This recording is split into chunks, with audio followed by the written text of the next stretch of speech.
Hi everyone, I'm Daya, professional belly dancer from Germany and host and organizer of the event Shimmy Hafla. It's a fusion belly dance festival over 2 days, and this year was the first time we did it online. And yes, I would like to share some experiences and some insights with you, and also give you some advice what you can do if you plan to do your own online dance festival. So before you start even thinking about doing an online festival, you should really be prepared that you have everything technical stuff available, or you can buy it, and good internet connection. So everything you need to get online, to shoot videos, to go live over different mediums. You have to be aware that you have the technical supplies and also have the knowledge about it. So if you don't have it, it's going to be very difficult to do it. So that's really the basic thing before you start thinking about it, to really know that you have everything, and also to have a good network of people who can support you. There are a lot of Facebook groups where you can get connected with people who know how to do an online workshop or online festival, so you should really be prepared. And if that's clear, if you know how to find information and also have like a good camera and everything, then you should start. And my first tip for you is to think big, so concerning your marketing. Because for Shimmy Hafla we decided 3 weeks before the event to do it online, so everything in my marketing changed. I had to change everything, because before it was planned to be in Nuremberg in Germany, in one city, city hall, and so actually I thought there will be people from around the city or from the city coming to there, but then we switched it to online, and it opened a lot more possibilities to get to people and to invite people and people to join. So I started to think big. I tried more Facebook groups where I could promote the event worldwide, and also the workshops were worldwide because they were in English. And then we also had from all over the world people in there, but the online show was in German, so I could only invite, or mostly invited, people who could understand German, of course. But there are also German-speaking people everywhere in the world. So just see and know where your people are and how you can reach them. So the best way to reach them is, of course, the internet. But it's also your website, it's social media, it's I used, for example, Eventbrite as a tool to for the participants to join the event, and it was everything, recording the payment and everything. Yes, and my special tip for you is that you write before you start the event to everyone who wants to join, and make it really public how to join. So what the people need concerning technical supplies and technical things, like a camera, like the app Zoom, if you want to use Zoom like we did. And they also need a microphone and everything, so that they can hear and see you. And for our events, for the workshops, it was also important that they know what they need for the dancing workshops, like a hip scarf, like a little bit of space in their room, paper to take notes. But also for the Turban Style Workshop, it was important that they have all of the scarves here in their room, and so they need a bit time to arrange things. You shouldn't forget that, because it's very difficult for them, especially in the situation right now. where many shops are closed and you have to get things delivered or book it online, to have everything here also in our makeup workshop. So that's the best tip, to make an FAQ for every workshop where they see exactly what they need and can really make every point and be ready, steady. Yes. So my first tip for you, as I already told in the beginning, is technical supplies and everything around it. So what's important is that you need a tool where you can host the online event. We used Zoom, and there we used the webinar function. So we could invite up to 100 people as an audience to see and to listen us. It's also important, you need a lot of light. So especially when you're the host, of course you need very much light. You can ask photographers or filmographs where they get the light from, and also just buy it online. You need a good microphone. That's sometimes really the problem, to get a good microphone so that they can hear you clear, and also a good camera, of course, and the internet connection is very important, for sure, because if your internet connection won't work, it won't work for everyone else. So you should have that in mind.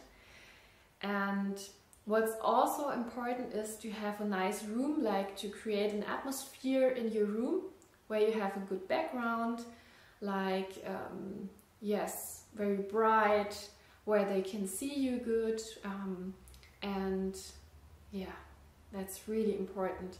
And my special tip for you is to get an assistant, because I didn't have one and I regret it in the end or afterwards, because it would have been so much easier to have someone on remote to get out some tasks, and someone who helps you in the situation when you're in the online event or online festival and you want to do different things or have problems, and there's always someone who can help you immediately. That is my special tip for you. The third tip is to have patience and also to react fast. So you need patience for the things you can't change. For example, if your internet connection is cut, for example, you can't do anything really in this moment, or if the Zoom app won't work anymore. That are things that you can't really change because you can't influence them. So you need a lot of patience, get into your body again, but you also need a quick reaction for the things you can change. So for me, it happened, unfortunately for me, that our link for the online show didn't work anymore. I still don't know how it happened, because we tried it before and everything was fine. But half an hour before the online show, I recognized, or I saw this link isn't working anymore, and we have another link. So it was really, really last minute that I changed everything. I changed my website, I changed like all of the social media with post attention, wrong link, please get the other link, and wrote it in WhatsApp and all of the messengers where I have already sent out the link to people to say, hey, it isn't working, please use the other link. So this was the last minute craziness, but we managed it. We had about 100 viewers for the online show, so it was actually booked out and we were really happy. And what's also important is that you have a good network of people who support you. And I, for example, had all of these great dancers who joined the show, who also participated in the show, like Maria, and they spread it in their networks too. So that was really, really good and last minute. The fourth tip for you is that you should make recordings of your online workshops or shows. That's really good. Of course, you have to be careful because of the data security, and that you ask everyone if everyone is okay with it. But then it helped me a lot to watch it again, to learn from it and grow. That was really important. So the next time I would do many things differently. But yes, this you can see when you have the recordings, and you can manage to change things. Also on short time notice, sometimes after the workshop you say, okay, this wasn't that good, I saw it in the recording, so we just change it for the other workshop, for example.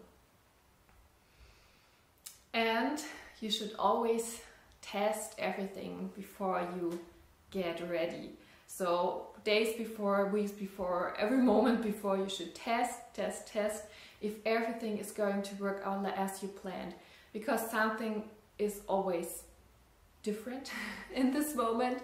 So very important to test everything.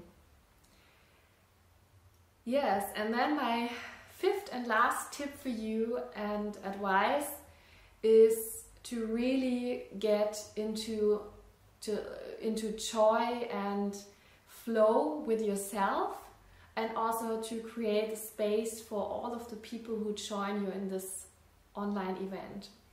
Because sometimes when we stand before camera and we don't really see the audience, or especially don't feel our audience, we sometimes get like a bit like a robot, and you shouldn't do that. You should still act as if you're on stage, as if you're in a film or in a movie, and really create a nice space where they have time and atmosphere to really feel you, and yes, to really get into what they're doing.